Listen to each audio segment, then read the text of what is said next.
Hey everyone, it's Garzilla here. So, I've been trying to record this video.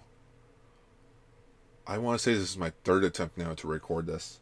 The first time I recorded it, it felt very robotic in a sense. Trying to do it fast paced, trying to be less detailed about it as I usually am. So I thought, why not just sit back, relax, and just go for the news? Because I like talking about news stories, especially when it comes to really cool things. And when I went to record it the second time, I thought, well, if I'm going to be chill and relax about it, let me grab a few more of these news stories that came out between September 1st all the way to September 5th, if I can actually speak, September 15th. So the first news story I want to talk about is the SH Monster Arts Mecha King Ghidorah Shinjuku Decisive Battle Special Set. Now, this, of course, Mecha King Ghidorah comes from Godzilla vs. King Ghidorah, one of the slightly better movies from the Heisei era of Godzilla, and he just looks fantastic. I especially like that he comes with two different sets of wings, ones where they aren't broken and another set where it is broken, like it was shown in the movie. I also like that it comes with a lot of claw accessories that he had in the final battle against Godzilla, so chances are we'll probably see a Shinjuku Decisive Battle Special Set version of 1991 Godzilla to go with this Mecha King Ghidorah. Now, the only downside is that it is premium Bandai, and it costs 29,700 yen, which is a lot. You're almost looking at like a $350 toy. This figure comes out in February of 2023, which I'm not the biggest King Ghidorah guy. Like when it comes to Godzilla figures, I'm usually more of a vinyl collector because they can slightly match up with my Ultraman vinyls.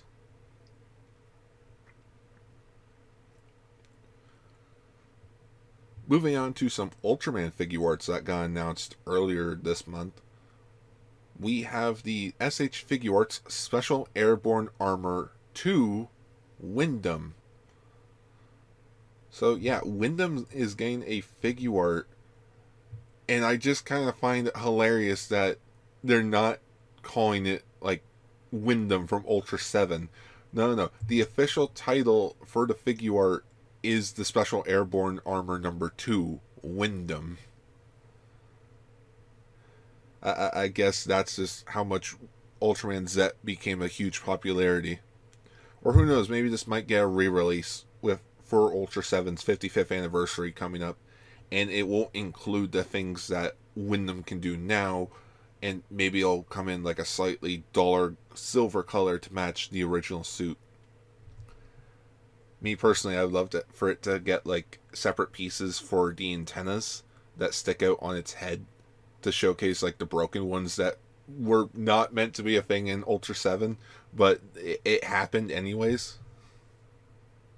So with Wyndham, it does complete the trio from Ultraman Z. You got Savenger, you got your King Joe Storage Custom, and now you have Wyndham to go with it.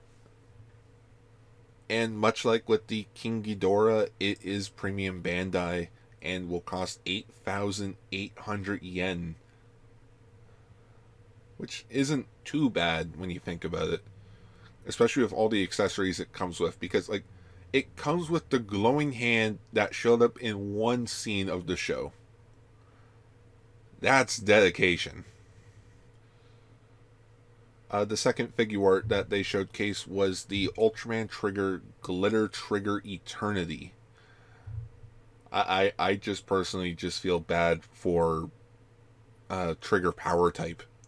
Now it's the only form outside of, I think it was Truth type I think it was called. The form that showed up in the finale. So as usual, the figure art comes with its signature glitter blade, which I think the colors can rotate on it, and it also comes with the dual sword closed up so that you can give it to Decker.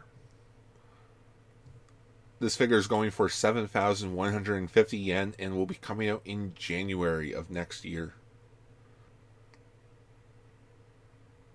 So we have the SH Figuarts Ultraman Zero Tector Gear Edition, or Techno Gear Zero as it's called. And this really seems like a good opportunity because, so you have Ultraman Zero with his Tector gear on, and I'm thinking, okay, that's cool and all, but apparently the big selling point for this figure is that you can actually replace the Tector gear armor to make him look like regular Ultraman Zero. So for those that missed out on Zero the first time around, you can now get him again. Like, this is your second chance.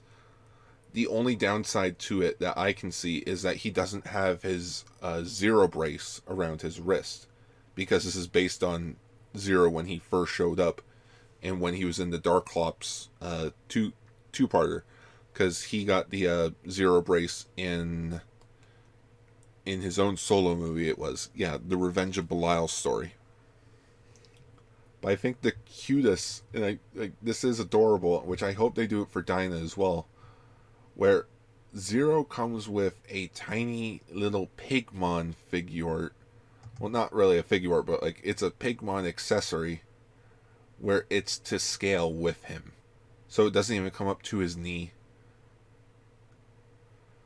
And when I say I want this for Dinah, I want him to come with a tiny Hanajiro, because that would be adorable.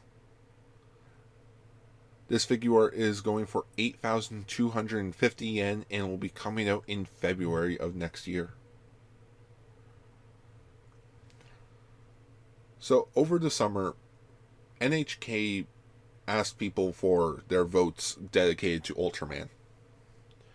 You know, who's your favorite Ultra? Who's your favorite Kaiju? What's your favorite vehicle? I'm surprised they didn't go with what was your favorite show. But they probably didn't want to wait that long. And funny enough, most of the votes comes from people in their 20s, where 78% of it was male and 18% was female. Now, the funniest thing is that a lot of the votes comes from people in their 20s, and I'll admit I even sent in a few votes myself because it was available internationally, and there were 355,563 votes. That's crazy. I'm not going to go over the list themselves. I'll leave a link in the video description where you can see the list itself. But I'm just happy that my boy Zafi made it into the top 20. It's a miracle that Zafi made it into the top 20. On to some DVD news. And unfortunately it is DVD, but it's because there's no like high quality masters. Or not that there's not high quality masters, but if it's not released on Blu-ray in Japan, we're not going to get a Blu-ray of it over here in the West. Which I'll get into in just a moment, because Mill Creek just announced 3 new box sets for Ultraman, all coming out the exact same day. I don't think my wallet can handle it anymore. So let's go over the shows first. So Ultraman Neos was a 12-episode direct-to-video series. The show was released over by Toku HD. I never checked out their subs, mainly because, honestly, after watching the Gridman and the Ultraman releases from them, oh man, I was not satisfied. And to find out that the Gridman Blu-ray is slightly the same subtitles, just different in some areas, like they fixed the typos, that's a bit sad, but we finally did get an explanation, and that was that the subtitles come from Japan.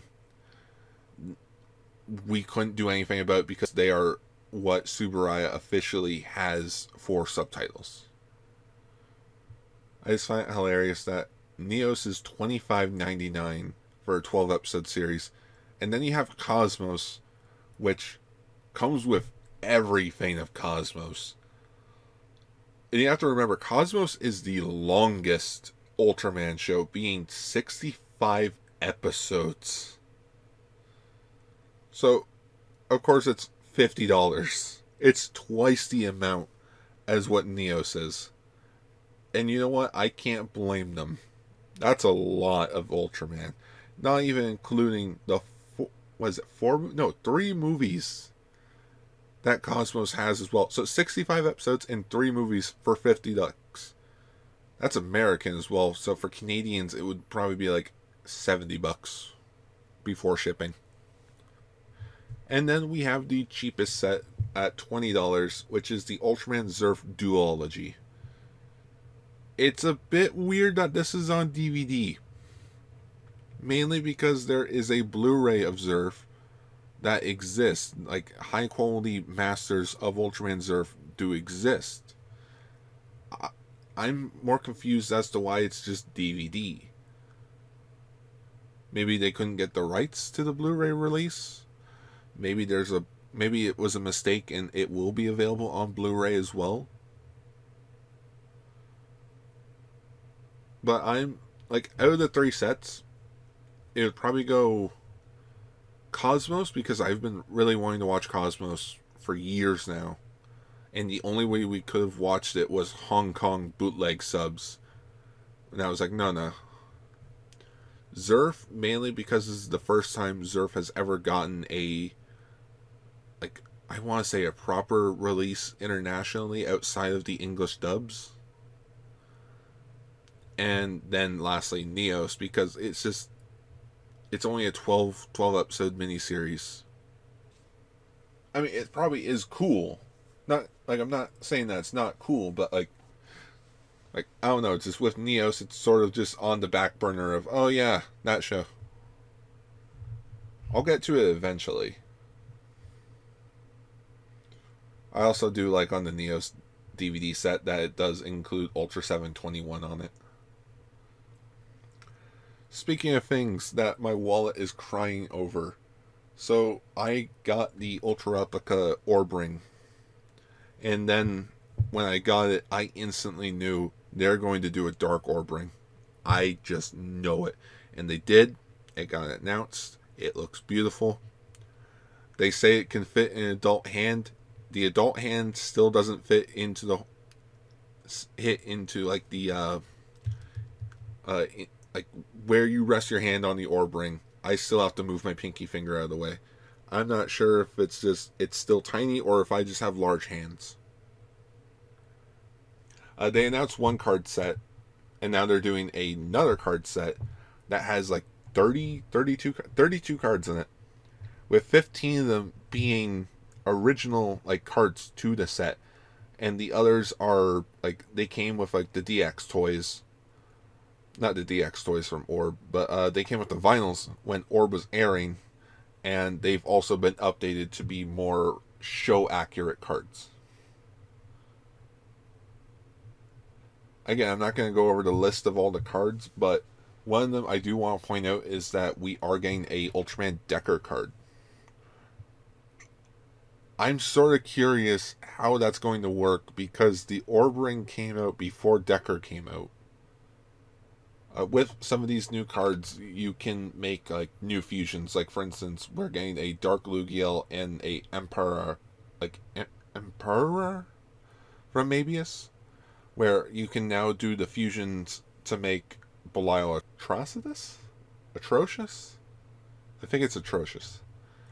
Because I think I said Atrocious, and then it was like, no, it's Atrocitus.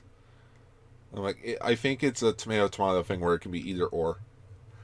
And then it also comes with a Melba card, where you can now make Golba from Trigger's Premiere.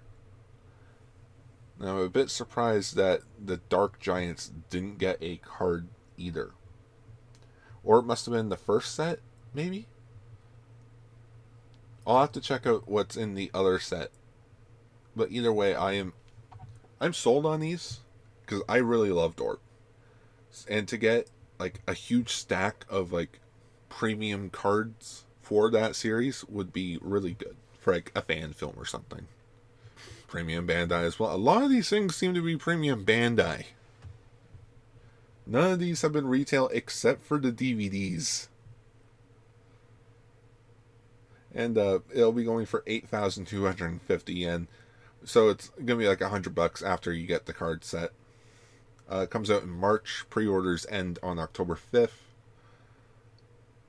I wasn't expecting this because it's just it seems so out of left field. But we're getting a ultra replica of Orb's Fusion card holder. And I thought it was just a re-release of the card holder that we got from Orb, because I have it. It's actually behind me when I look at it. But apparently this one's more show accurate by being like slimmer, I think it is. Item features more realistic textures. Okay, that thanks how is painted compared to the original DX. Okay, so it's definitely show accurate in terms of paint. It can hold up to 18 cards. I'm not sure how many the original could hold up. I think it was like 20 or something, so maybe this one is slimmer. It comes with its own dedicated pedestal, which I find hilarious because this thing can sit on its own. It's not like a lot of these things where you can't sit it down on a shelf.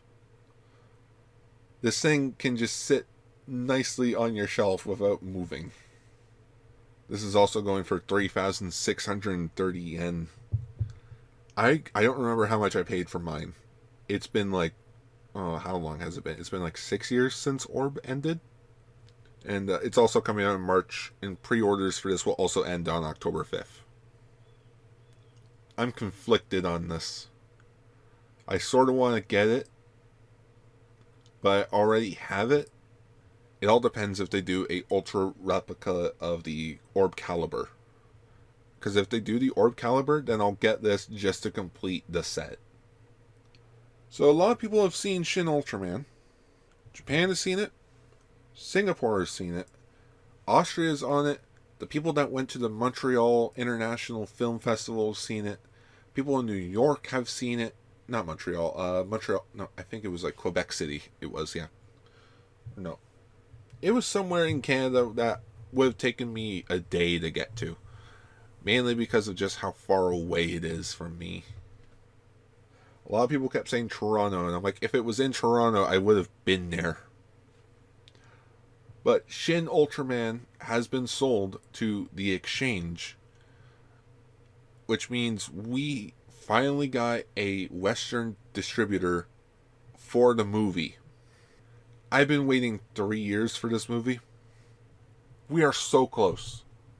We are so close to finally getting a release date. I check Twitter every day for Ultraman Connection, like the official Ultraman Western like Twitter, to see if they update anything. Every time I see Shin Ultraman, it's always, oh, it's going to Malaysia, it's going to these regions here, it's going here, it's going there.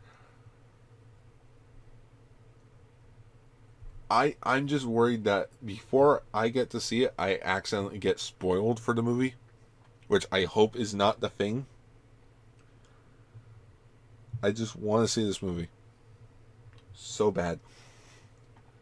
Like, you wouldn't believe it. As someone who is a big Ultraman fan for almost 10 years now, I've been a fan since Ginga came out. I'm really excited for this. So yeah, that's Ultra News. I don't know how long this video is going to be going on for because I made a few flubs, so I got a snip here and there. I'll throw in some images here and there as well. But yeah, I hopefully you all enjoyed this. Sort of just a ramble. I tried to go a bit more professional with it, but I think this is the better way of talking about news. We're in a more relaxed way, much like how Ultra Galaxy Chat is just a free-form conversation with me and my friends as we talk about Ultraman Decker. Let me know what you guys thought about this, and I'll see you all next time. Schwa for now.